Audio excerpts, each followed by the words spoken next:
Ever wondered who and what is shaping Luxembourg? This is your Lux Unplugged podcast with your hosts, Adrian and Thierry.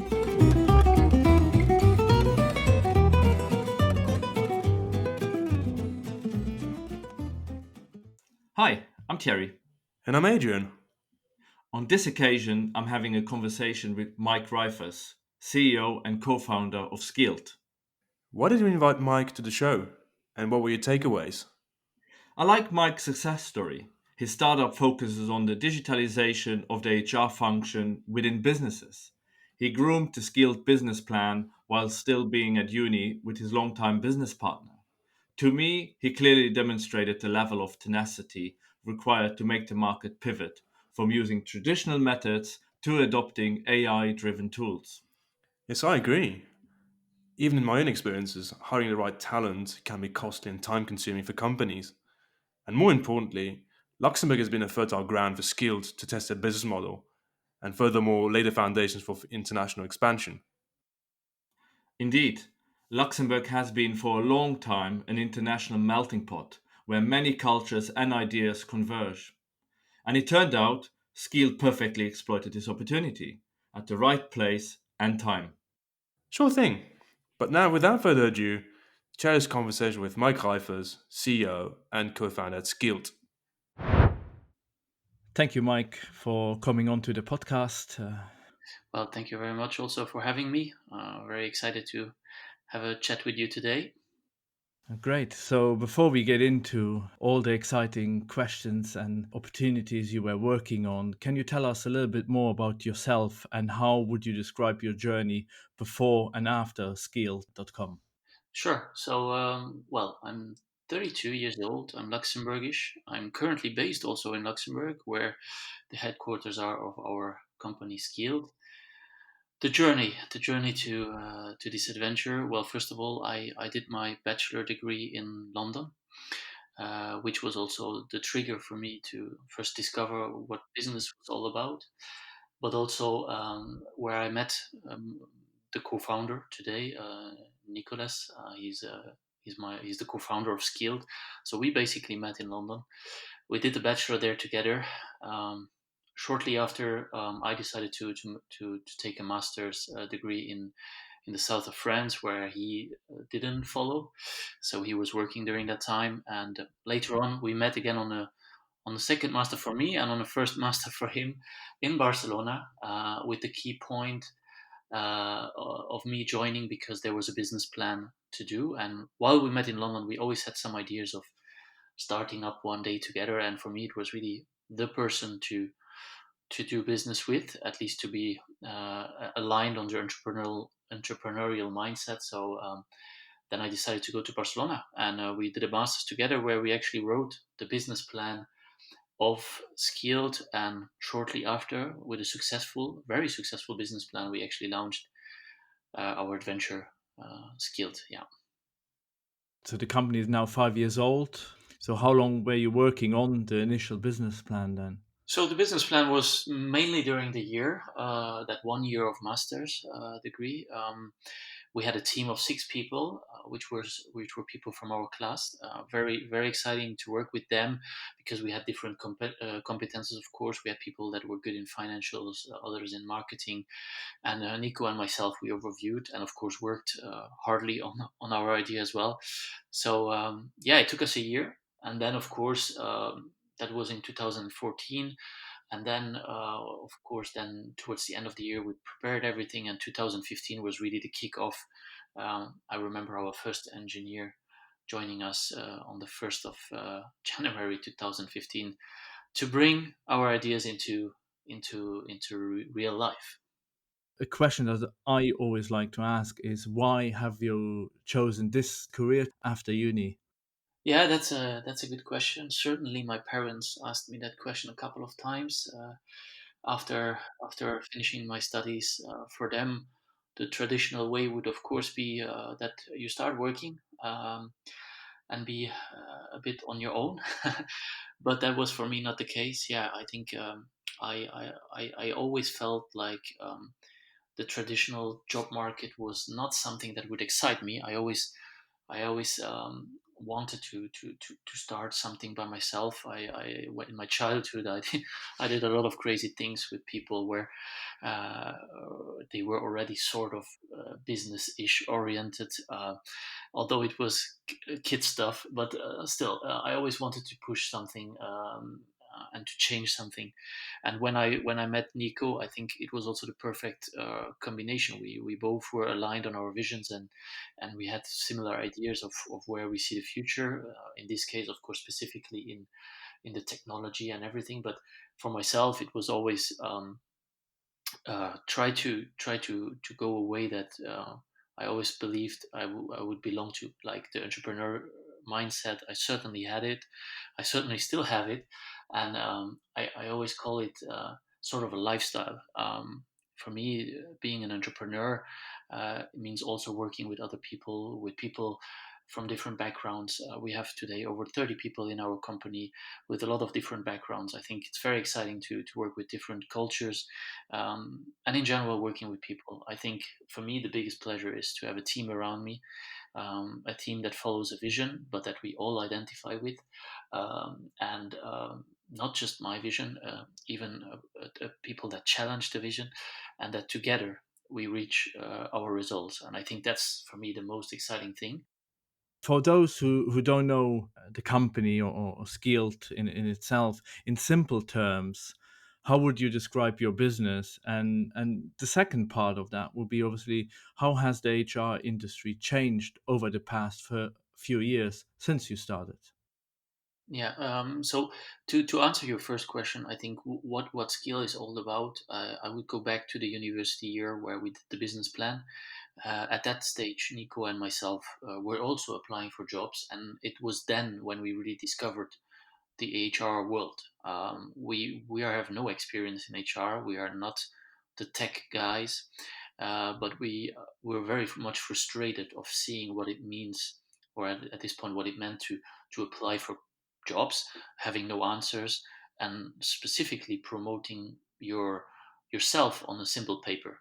I think that was the triggering point where we said, okay, why not trying to change things? Why not bringing innovation and specifically offer the candidate ways of promoting him or herself better towards the future employer? Your future is decided on a simple paper, which is the CV. And that could not be possible. I mean, if I just have a better university or some better experience, doesn't mean I'm a better person.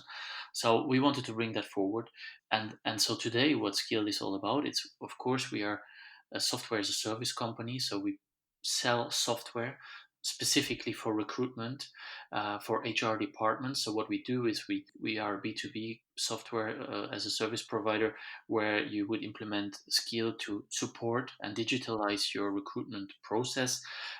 People are able to apply with their CVs, but also we will be able to add video interviewing and personality assessments. So we have the soft skills, we have the people that can show themselves, and of course we have the hard skills, which are the CV skills. And all of that is driven by AI. So the artificial intelligence part is giving rankings. So the recruiter on that side would then identify the best candidates straight away with the support. And then of course you have all the simple tracking and follow-up functionalities that an applicant tracking system would offer today on the market. And overall, we see ourselves really as the talent acquisition software, with a complete module also on how you promote your branding of the company, how you make it simple and easy for people to apply, how you adapt your colors and make a candidate feel at your company straight away, uh, with the smoothest process possible. So that's all in our core. I think we want to improve your recruitment process. We want to give you a digital tool to make it happen. I think it's very much aligned, especially today in a crisis like this, to have the digital tools to support your activities. And if you ask me how the HR industry has evolved, I can certainly tell you when we were analyzing the markets while studying and while writing our business plan, it was very much traditional.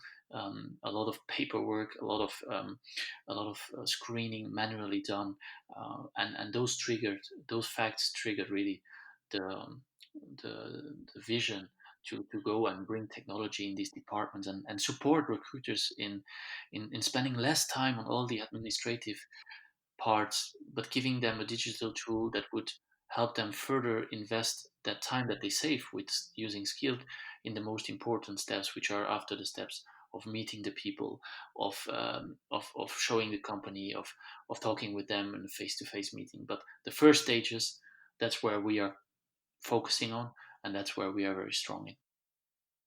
Obviously, since you launched the company 5 years ago, what were the biggest challenges that Skeeled had, and how did you overcome them?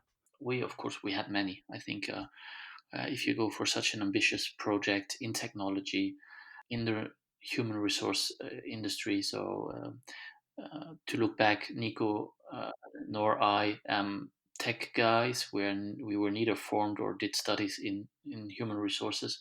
So we were just the guys that had a great idea of bringing a couple of aspects together on one software and really solve most of the issues that HR people would have. So that was the first challenge, to say, okay, we have that amazing business plan. It's all there. It looks like it makes a lot of sense. Certainly the university loved it. But now let's go to the real world. And I think that was the first challenge, is we need an engineer, or we need engineers to bring that into a concept, to have a first MVP. It took us more than 2 years to have the first platform to show to clients. I think that's very often underestimated, but you don't just develop an app and once the design is done, it's going to work and that's it. No, here from the beginning we had AI in our perspective. We had the big ideas, the big features that this tool would have in the future in mind. And so the challenges were, how are we going to develop it, and how do we trust the first person, or the first people that would join all our ideas and let them do. I mean, at the end, uh, the first challenges were really the technical part, and then of course bringing the people around you, and then of course on a later stage the financial part. How do you have all this support, and how do you make it happen that you can financially support also a business like this, where you straight away need a couple of people to this and that and that. So it was a challenge to get an MVP. That was the big hurdle, to have something in hand that we could show to people. I know at the beginning we showed simple slides of how it would look like, and then that was quite funny. We were drawing things by hand in our offices on how we thought our software should look like, and then it was on our engineers to then put it on in the tech side. So those were challenges, and then of course identifying the right market, the right target, and then to just go out and sell. I think to start generating revenues at one point. I mean, you are becoming a team of, at the beginning we were 5, 6, 7 people. You have to prove that all this work is going to the right direction. That you are actually able to sell what was your idea. We had to pivot a couple of times. Don't worry. I mean, that was for sure. And so yeah, it was this whole challenge to transform what was a business plan at university into a real life company, by having the first people on board, finding the first people, finding the financial support. And we were very happy to have our friends, families, and foods. I mean, without them, and we still have them today, so without them, none of this would have been possible. And to be as crazy and to believe in two people like Nico and myself, to just go out there and say, just because we have a good business plan, we will make it happen. And we believed in it since day one, honestly. So that was quite amazing to see it grow and to overpass all these challenges. But to have the first people, the financials, and then to be able to sell the first time. I remember very well when we had our first client, that was quite a day, because it's simply confirming all that work and passion that you have put into a project, that it finally converts into what it was made for, to be selling and to add value to a company, so that really someone appreciates what you have done. And that was all the challenges worth. Was there a specific reason to start the business in Luxembourg? I mean, the idea and all the work you done started with the business plan, in London and in Barcelona. But what was the specific reason to start the business up in Luxembourg? Well, first of all, I'm Luxembourgish. Nicholas is Belgium, and Luxembourg is a small market. I think we're very much able to overview what's going on here. You can easily reach out to people. There's a lot of events where specific people meet. There's a lot of events going on in HR specifically here in Luxembourg, for example. So it was obvious for us to say, let's start in a market where we know the market. And it proved to be right. We also tried in Belgium. That went less well, I have to say. It's a bigger country, and we didn't put our feet the same way on the floor there than here in Luxembourg. And so we focused after really just on Luxembourg, and later, of course, on the Benelux area. But Luxembourg really was a very big and friendly receiver of what we did. I think when especially me, who did a lot of sales at that time here in Luxembourg, when I came into a company and I showed what we were doing, I explained our vision, and when they actually realized that there's a Luxembourgish entrepreneur, I very often got this quote of, "Oh, really? You're not working here and there. You actually went for the entrepreneurial path. That's amazing. And what you do, we have never seen this here. There's no provider that does similar things. So that's amazing." And we were very often received with open arms. And I have to say, all our clients from day one, they are our long-term partners by now. I think we have a very strong relationship with most of them, and that's key of this market as well. I think one hand gives another, and I'm very thankful for that. All the CEOs that I've met, all the HR directors, and even HR managers or other people within the companies, those that have appreciated working with us, we have built with them a very great relationship, and I think it's key. And it was very much possible also in a small country like Luxembourg. So I'm very happy that we started here.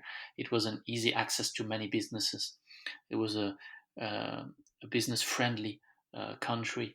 And on top of that, it's in the middle of Europe for me. So, with all the different cultures and languages that we speak here, we were able to adapt the software also to these barriers. So now we are ready to have a software that runs in 7 languages. It's quite unique in the market to have an HR software running in that many languages.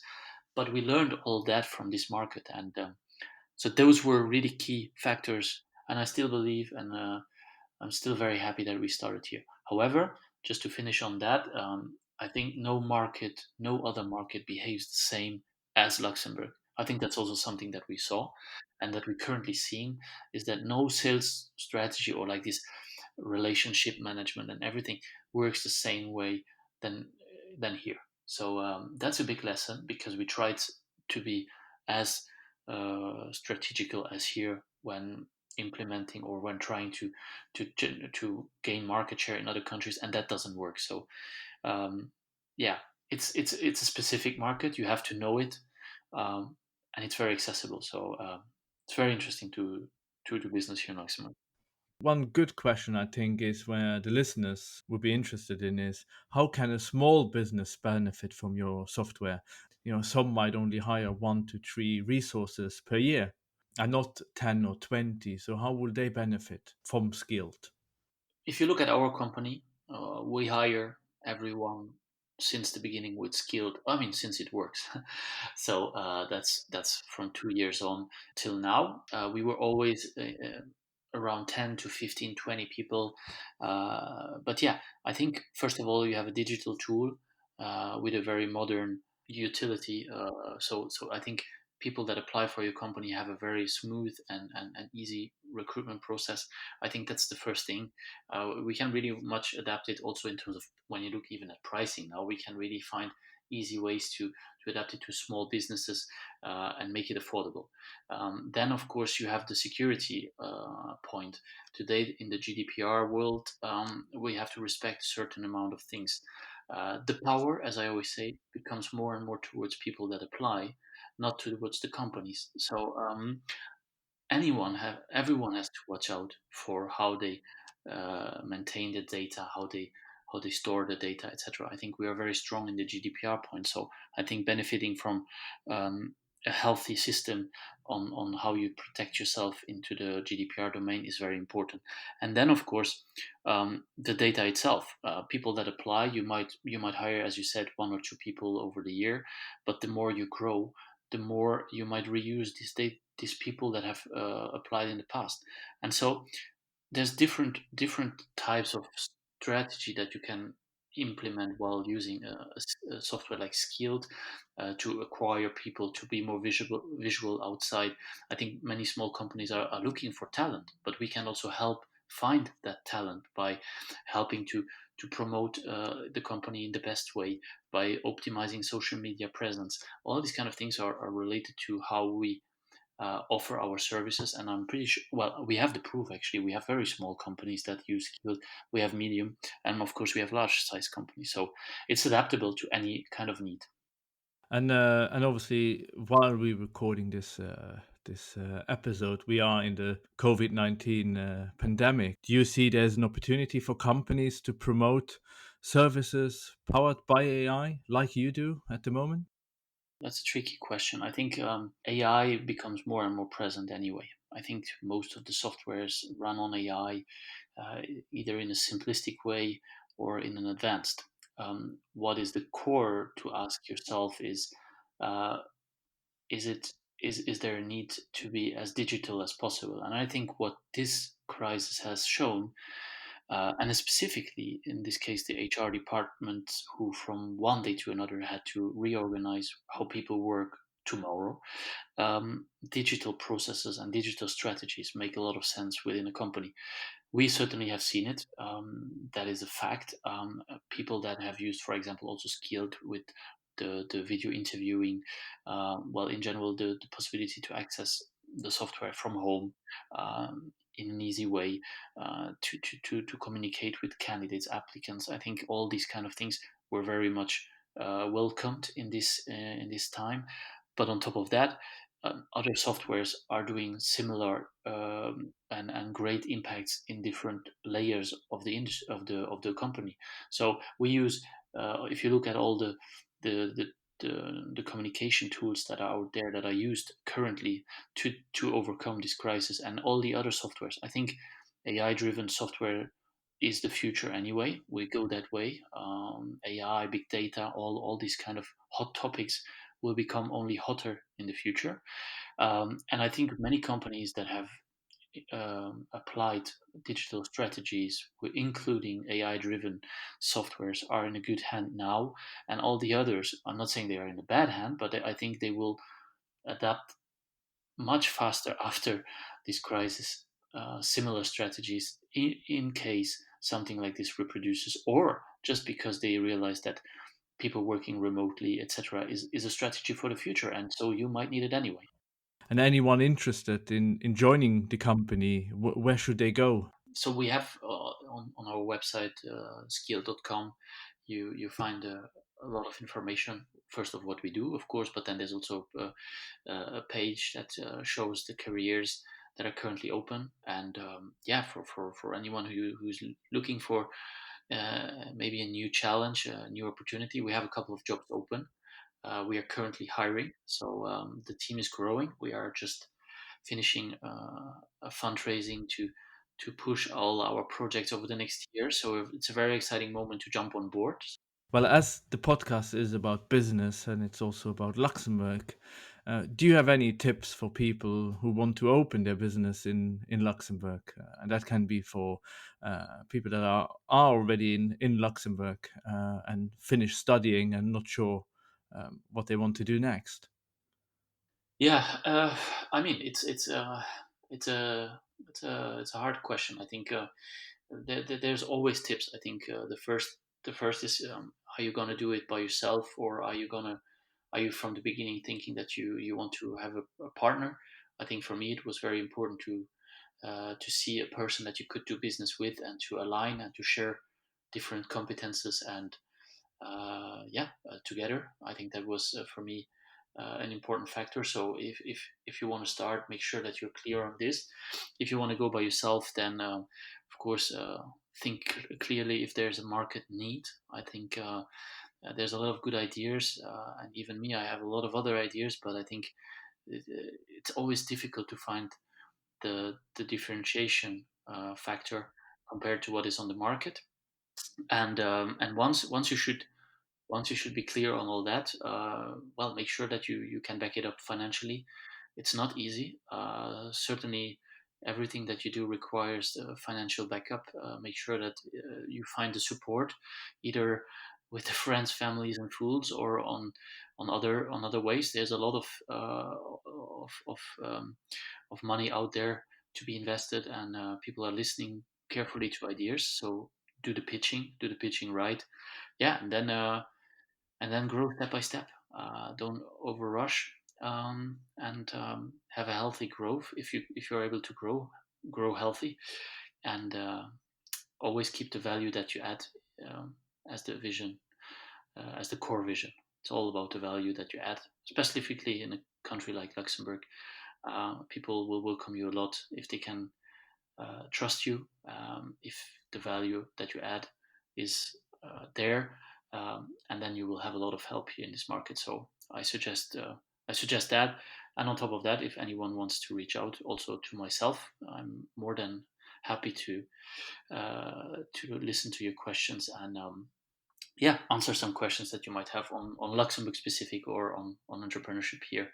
You can certainly find me on LinkedIn or anywhere else on the social media. Thank you, Mike, for the recording on this episode, and hopefully we can welcome you back in the near future. And looking forward to hearing all these exciting things that you are working on. Yeah, well, thank you also for having me here. Thanks for listening to the LuxUnplugged podcast. Please share this podcast with friends and family and leave us a review on iTunes. Also, please don't forget to visit our website, LuxUnplugged.com. And see you next time.